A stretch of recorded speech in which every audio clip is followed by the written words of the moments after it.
I did like the book. You'll never win. The gods of light will win. In the tradition of releasing my sub-specials hilariously late, this is my 500 sub special, as I am now approaching 900 subs. Sorry, there was some stuff I wanted to make first. You also may notice that this is not the sub-special that I promised a few weeks ago. Well, I chose the sub-special based off of a poll, and the results of that poll have actually shifted over time. Okay, enough delays. Let's unpack this bad boy here. So there I was, a teenager, and all of my friends were all fantasy junkies, and the one book series that every single one of us had in common was Dragonlance. We were pretty relentless and well coordinated with our Dragonlance reading. For the most part, we couldn't afford to buy the entire series because I don't even know how many books there are in the Dragonlance series, but it is a lot, so no single person could afford to buy them all when we were all teenagers.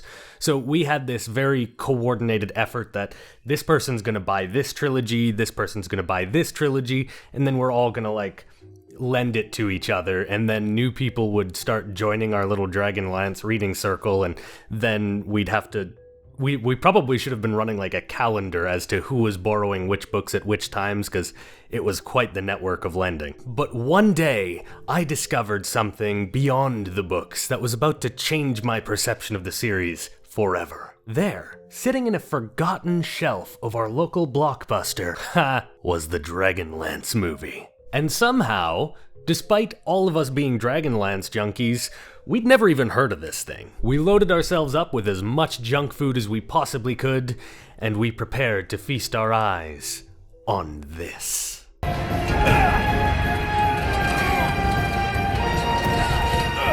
are you slime doing in Solace? Slime? At least I'm not a half-breed. So because I have a bit of a personal relationship to this movie, I do have a surprising amount of nostalgia for it, despite the fact that it was objectively terrible. I am only supposed to say nice things about it this entire video. When I say terrible, I of course mean terrible like Ivan the Terrible, like awe-inspiring. That is what I meant. You cannot prove otherwise. But it was also terrible in the other sense as well. So to focus on the positives, let's talk about the voice cast. The voice cast is actually wonderful in this movie, and you'll notice a lot of voice actors you recognize. We've got Kiefer Sutherland, we've got Lucy Lawless. I can guarantee to you that this is a movie that sounds great. The discs of Mashako.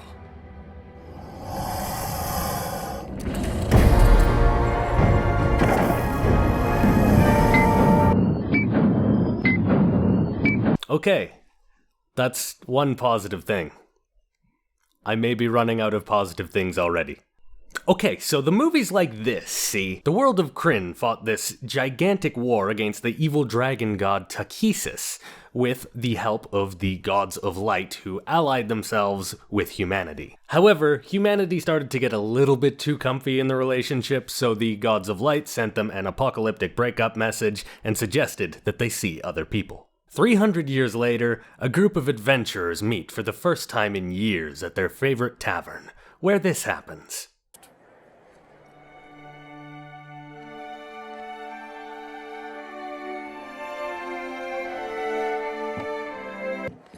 You still serve Odic spiced potatoes?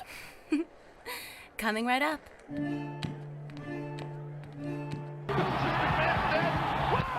The adventurers had gone their separate ways, each of them spending the last 5 years walking their own path, trying to find any evidence that the gods may have returned to the world. And yet each of them was forced to return empty-handed. Or in the case of Kitiara, they didn't return at all. But fortunately for the adventurers, the tavern where they are meeting happens to also contain a pair of barbarians named Goldmoon and Riverwind, and the pair of them wield a blue crystal staff full of divine magic. And when the monstrous town guards show up to confiscate the staff and arrest Goldmoon and Riverwood, Tanis Half-Elven and his team resolve to protect the staff. Once safely aboard the boat, Raistlin, the edgy mage who actually was the inspiration for the edgy mage trope in the first place, was kind enough to explain how arcane magic works.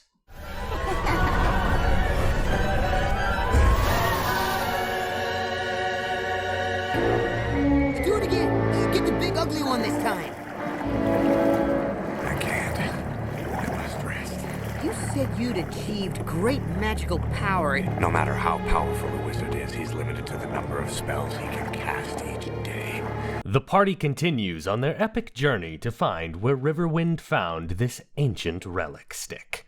But they're soon accosted by one of the greatest horrors known to man: poorly rendered CGI. My credit to the director for crafting an iconic and unsettling encounter.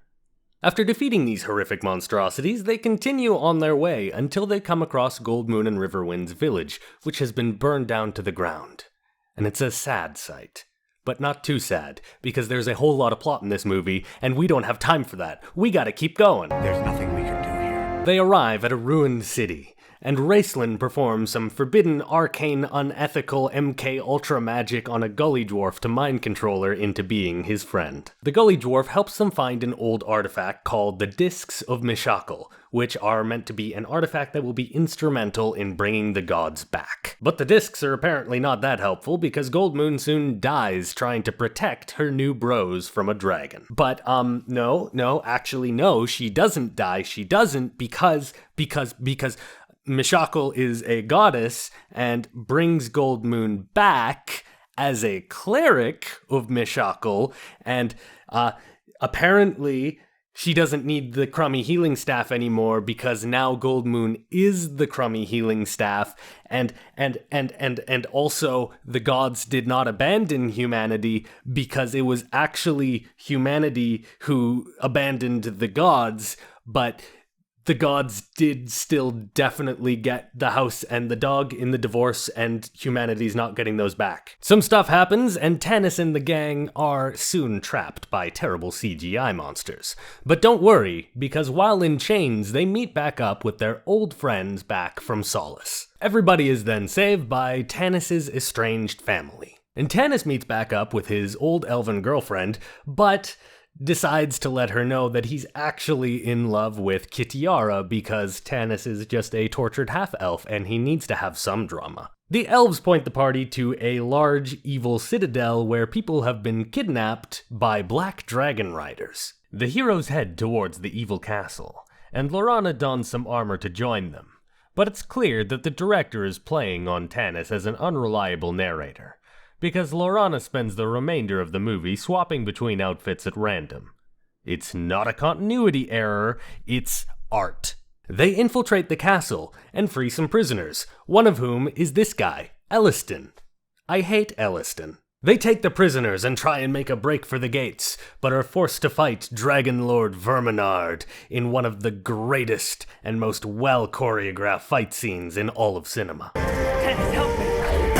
The party is triumphant in this conflict, but it's clear that this is merely the first battle in a much larger conflict between the gods of light and the dark goddess, Takesis. Then Elliston walks up, says, "Hey Goldmoon, you know how you were like the chosen one to bring back the gods? Well, actually, I can read the Discs of Mishakal and you can't, so I'm the high priest now," and then he leaves with Tannis' girlfriend. But Tannis says it's probably fine, because he's still got Kitiara once she finally turns up, and oh no, she's a dragon lord! If my summary was a little bit flippant and it sounded like things just kind of happened, well, that's unfortunately because the movie's just kind of like that. The actual book authors wanted the movie to only be the first half of the first book so that things had some time to breathe.